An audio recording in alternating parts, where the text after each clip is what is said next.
Ada di luar sana mengatakan suara dari perut. Sebenarnya bukan suara dari perut, pernafasan dari perut.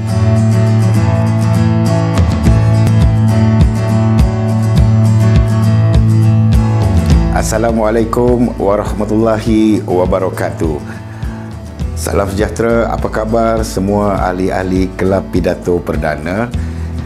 Pada kali ini saya ingin berkongsi berkenaan dengan satu kemahiran, iaitu kemahiran tahap 3 dalam anda bisa berbicara, iaitu berkenaan dengan suara yang mendalam.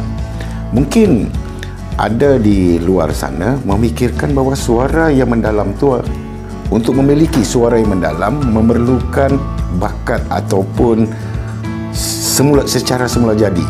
Tetapi saya sangka kerana suara yang mendalam kita boleh melatih. Apa istimewanya suara yang mendalam? Di luar sana, suara yang mendalam ni digelar sebagai suara emas, dan ada di dalam pilihan raya UK di mana orang yang memiliki suara yang mendalam atau suara yang besar dan rendah boleh memenangi pilihan raya. Contohnya bekas Presiden UK Margaret Thatcher, beliau melantik seorang jurulatih untuk melatih suara beliau agar lebih mendalam, lebih rendah dan besar untuk menguasai ataupun mendapatkan undi yang banyak. Justru beliau berjaya menggunakan suara tersebut. Ada beberapa cara untuk bagaimana mewujudkan suara yang mendalam. Ringkasnya, kemahiran yang pertama adalah bagaimana kita nak menguatkan otot leher kita.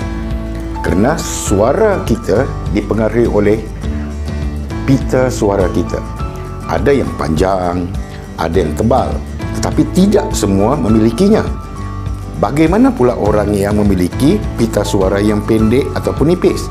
Caranya, kita berlatih menguatkan otot leher. Kerana bila otot leher kita rasa rehat cukup dan tidak tegang, suara kita boleh membesar.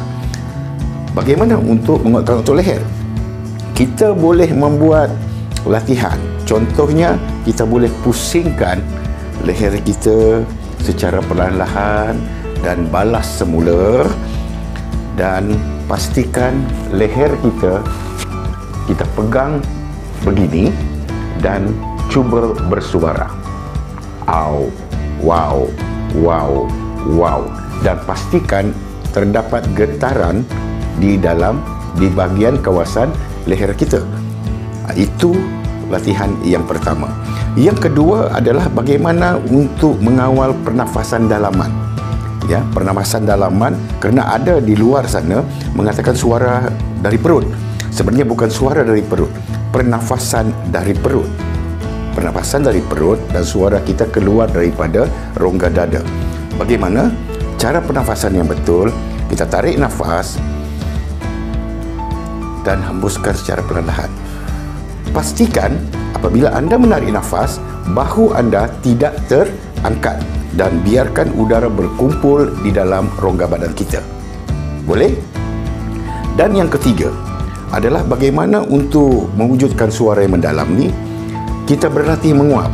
Kalau dalam buku ni, dia latih menguap. Contohnya kita menguap besar-besar. Tetapi paling mudah, cuba bayangkan anda memakan coklat sebesar biji guli.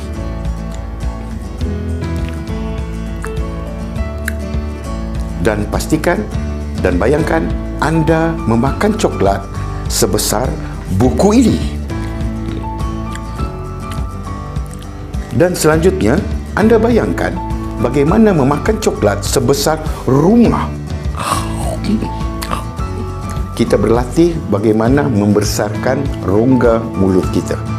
Itu adalah 3 cara untuk bagaimana berlatih bagi suara yang mendalam. Dan tips yang terakhir, ini tips yang saya sering ajar di kursus di luar sana, ialah bagaimana kita hendak mewujudkan suara ni secara vokal. Kita boleh menyebut vokal A, A. Pastikan di rongga kita ini bergegar. A, O, I, A, O, I. Wow, wow, wow, wow. Berlatih, seringkali berlatih, berlatihlah selalu, terpulanglah. Berlatih dalam kereta, dalam bilik mandi, sebelum tidur, anda pasti dapat menguasai suara yang mendalam. Cukup sekadar ini perkongsian tips untuk suara yang mendalam. Saya berharap semua ahli dapat berlatih dengan bersungguh-sungguh. Assalamualaikum warahmatullahi wabarakatuh.